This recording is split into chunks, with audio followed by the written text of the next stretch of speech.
So, nakita nyo na siguro yung mga ads na gumagamit ng mukha ko. Please lamang po, simple lamang po ang rule natin. Kapag wala sa page ko, kapag walang blue check ang page na nagpo-promote yan, hindi iyan tunay. Bakit?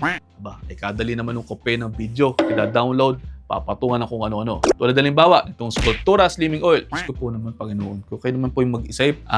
Wala naman yung oil na ipapahid nyo lamang tapos mawawala na yung taba ninyo. Calorie deficit ang kinakailangan nyo dyan. Yung Doc Natural Healing Drops na sinasabi na lagi natin nakikita, ay peking-peke din naman ho yung lintik na yan. Isipin nyo ba naman na drops tapos gagaling ang lahat ng sakit ninyo? Wala akong gayon.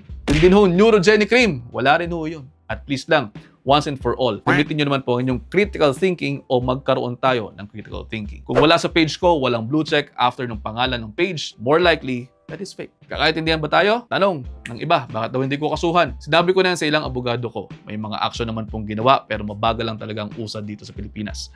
Mga ibang lahi po kasi nagpapatakbo ng mga puwisit na yan. Tsaka limited lamang din po talaga ang budget ko. Pero sana po talaga, maging 1 minute wiser kayo para hindi po kayo ma-fall sa mga kalokohan ng mga yan. Use your critical thinking. I'll see you next episode. Ingat.